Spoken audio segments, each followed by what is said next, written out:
কেউ কাউকে জাদু করেছে, কোরআন সুন্নাহর আলোকে বুঝার কোনো উপায় আছে কি? জানিয়ে উপকৃত করবেন। ভাইরা আমার, ব্ল্যাক ম্যাজিক এবং জাদুর ব্যবহার সারা পৃথিবীতে এত বেশি হয়, আমরা অনেকে এ সম্পর্কে ধারণাও রাখি না। আমি আমার ব্যক্তিগত অভিজ্ঞতার কথা বলতে পারি। আমাদের দেশে ঘরে ঘরে মানুষ ব্ল্যাক ম্যাজিকের শিকার, ঘরে ঘরে। এবং এটা এত পরিমাণ আছে, ভেতরে ভেতরে আমরা অনেকে জানি না। আপনারা বিভিন্ন কাগজ দেখেন সোশ্যাল মিডিয়াতে, বিভিন্ন শহরে, বিভিন্ন আপনার বৈদ্যুতিক খুঁটি ইত্যাদিতে তান্ত্রিক অমুক কামরূপ কামাখ্যা থেকে প্রশিক্ষণপ্রাপ্ত, দেখেন না?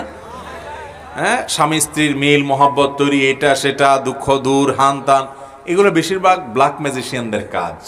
এবং ব্ল্যাক ম্যাজিক এটা মানুষকে ধ্বংস করার জন্য ব্যবহার করা হয়, মৃত্যুর মুখে ঠেলে দেওয়ার জন্য ব্যবহার করা হয়। এটার বাস্তবতা আছে, এটার বাস্তবতা আছে। এবং এত বেশি এই বিষয়টা দৃশ্যমান, মানে দেখতে তো মনে হয় না যে এটা দেখার কোনো উপায় আছে, কিন্তু এটা আপনি যদি কোনো ব্ল্যাক ম্যাজিকের রুগীর কাছে যান এবং তার ট্রিটমেন্ট দেখেন, বিশেষ করে কোরআনের উপরে ঈমান আনার জন্য আর কিচ্ছুর দরকার নাই। একজন ব্ল্যাক ম্যাজিকের রুগী, তাকে যদি কোরআন পড়ে ফু দেওয়ার পর ট্রিটমেন্ট হওয়ার দৃশ্য আপনি দেখেন, আপনার ঈমানের মিটার তরতর করে বাড়তে থাকবে। আমি আমার জীবনে বহু ঘটনা দেখেছি, একটি দুটি নয়। এবং আমার পরিচিত বন্ধু বান্ধব অনেককে নাম বললে আপনারাও চিনবেন, জাতীয় পর্যায়ে পরিচিত, নাম বললাম না, যারা জেনারেল শিক্ষিত ভাই, তাদের অনেকে আমাকে বলেছেন, ভাই মানে অলৌকিকতা তো অনেক রকমই হতে পারে, কিন্তু এরকম অলৌকিকতা দেখি নাই। এই কোরআনের মাধ্যমে আল্লাহ তাআলা ব্ল্যাক ম্যাজিক থেকে এইভাবে মানুষকে র্যাপিডলি, খুব দ্রুততার সাথে মানুষকে ট্রিটমেন্ট করান। অনেক রুগী আছে দেখবেন কোনো ট্রিটমেন্টে কাজ হয় না, কোনো ট্রিটমেন্টে কাজ হয় না। এগুলো বেশিরভাগ ব্ল্যাক ম্যাজিকের রোগী হয়।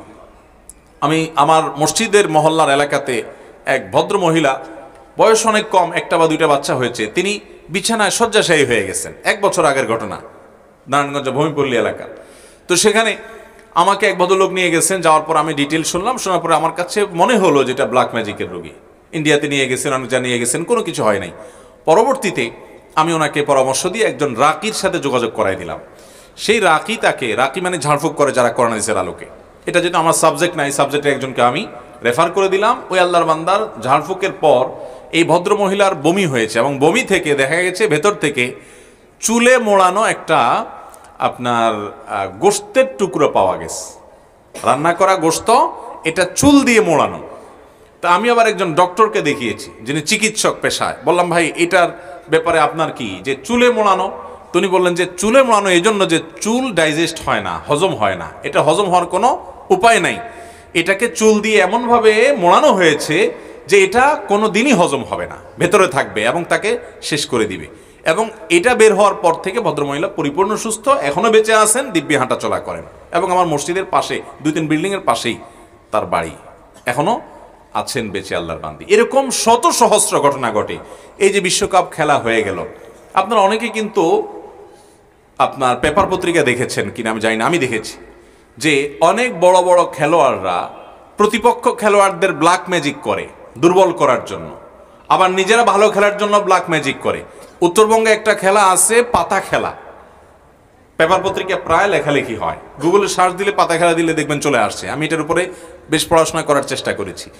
এটাতেও ওই তন্ত্র মন্ত্র পাঠ করা হয়, ব্ল্যাক ম্যাজিকের আশ্রয় নেওয়া হয়, এবং একজন ম্যাজিশিয়ান আরেকজনকে টেনে নিয়ে আসে, দুর্বল করে দেয়।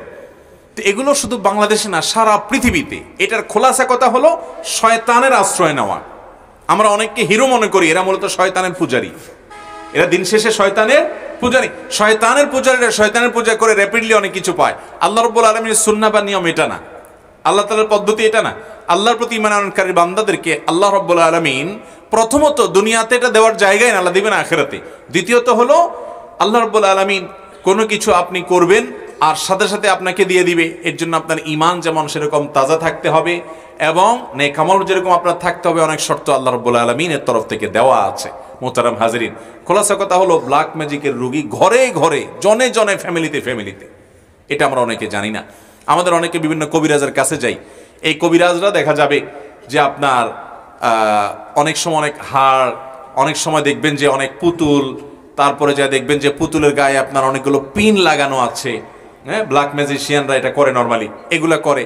আপনি না বুঝে নিয়ে আসেন, চলে আসেন এবং ধ্বংসের দ্বার প্রান্তে নিয়ে যান।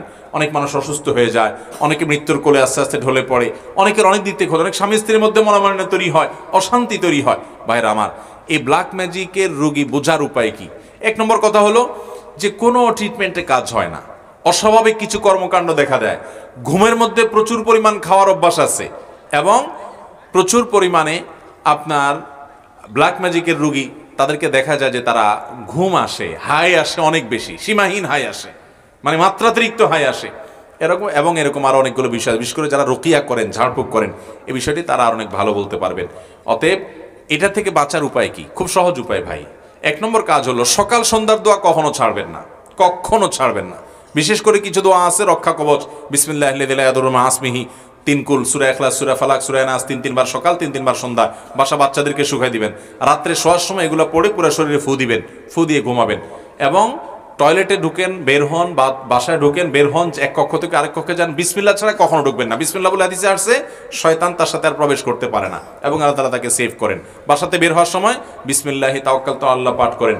এবং কোরআনে কারীমের একটা অলৌকিকত্ব, বিশেষ পুরো কোরআনই অলৌকিকত্ব, এর ভিতরে একটা হলো সূরা বাকারা বাসায় তেলাওয়াত চালু করে রাখবেন। আমি আমার বাসার কথা বলতে পারি, অনেক সময় দেখি বাচ্চারা ঘুমায় না, অস্বাভাবিক আচরণ করে, ছোট ছোট বাচ্চারা। সূরা বাকারার তেলাওয়াত কিংবা কোনো রুকিয়া যখন চালা করে রাখা হয় অডিও, দেখা যায় যে আস্তে আস্তে পরিবেশ শান্ত হয়ে যায়। আপনি নিজে আমল করে দেখতে পারেন।